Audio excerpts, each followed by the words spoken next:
Going digital means a lot will change about our way of doing things, including purchasing meat. Entrepreneur Kwame Kusi Jr. has taken the lead to create an online marketplace for meat products. He'll be sharing his journey so far on today's episode of the Joy Business Van. Here's what to expect.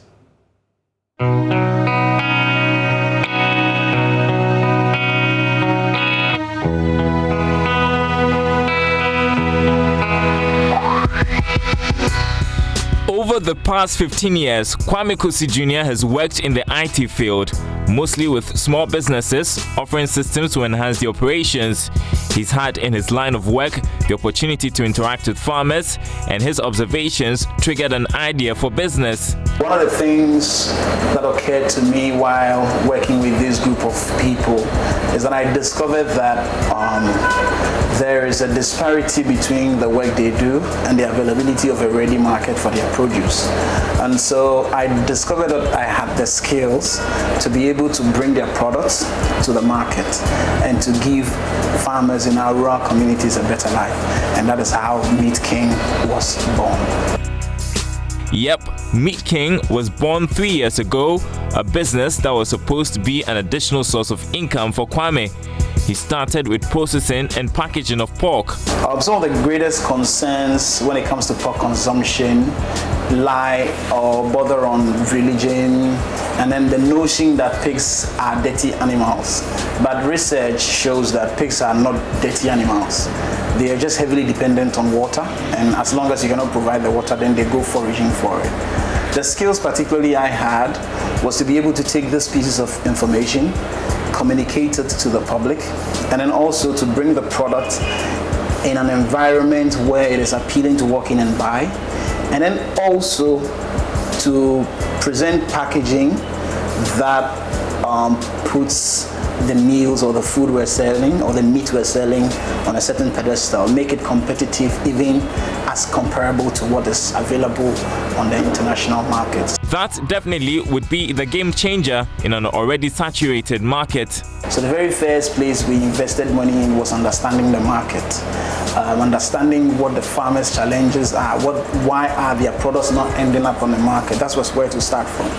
And then we discovered that we needed to make investment in additional technology, a nice shop front, refrigeration equipment, processing equipment, packaging equipment, and that's a lot of money. It's taking us some time, but we didn't start big. We started small with just one fridge in some part of my house.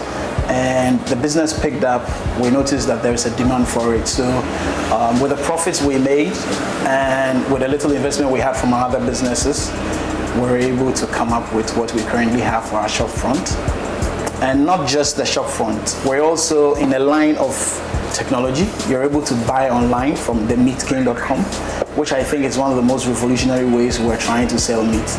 He's referring to the MeatKing.com, the platform which is proven very useful during this time of a global health crisis and as more people turn online to shop. We're thinking that going forward, a lot more people will be going there. It's so easy to order from our website. You can pay with your mobile money, either it's MTN, it's Airtel, it's Vodafone.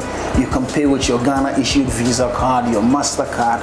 And the most amazing thing is, if you were to buy online from us, which is the MeatKing.com, you get to pay only 10 cedi flat rate delivery within Accra, irrespective of where you're located.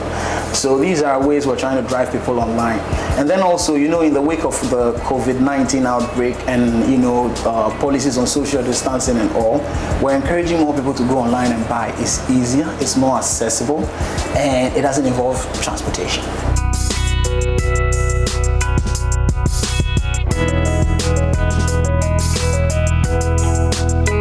Kwame is concerned about meat quality and hopes businesses like his can help grow the local meat industry and cut down on imports. The challenges lie in, for instance, preserving meat quality between transporting it from the farm to the shop. And you know that there are cold chain systems that you ought not to break, so as to preserve the quality of the meat by the time it arrives in the shop. That is one of the challenges. However, because we have had experience working over time, we have found ways to deal with this. The other challenges are also that Ghanaian farmers don't really get the support they need to construct farms on major scales. And so you would find, say, 3 or 4 farmers in the community who between them have just about 5 pigs. And imagine that if we have to travel from here, say 3 hours into the eastern region to just pick up 5 pigs, that would be a lot of costs in terms of transportation and the ore and the other resources that come to play. And so these are some of the challenges. However, we believe that by empowering our farmers with modern farming systems and technologies, access to affordable feed and support systems for veterinary and the rest, they will be able to increase their capacity, which would help solve some of our own challenges. In 2018, Ghana spent about $150 million on meat imports. If MeatKing can lay claim to just 0.1% of that market, you can tell me that is a lot of optimism, and that is what we work with. I wake up every morning and I look at the board in my office and I see that figure, $168 million worth of raw meat imported into Ghana, and I am thinking we could solve this problem. I believe that if we get the support we need, if we get people buying from us, we can empower our farmers, we can actually work at import substitution. I mean, just imagine if you have farmers in Ghana, and yet this is how much we spend importing raw meat, which can be produced locally. MeatKing, with all the optimism and with the access to the data we have, we believe sincerely that this is a market that we will succeed in. MeatKing Limited is working to increase its presence in Accra, where it currently operates from. And what was supposed to be an additional source of income, a small business started from Kwame's home, is turning out to be very big.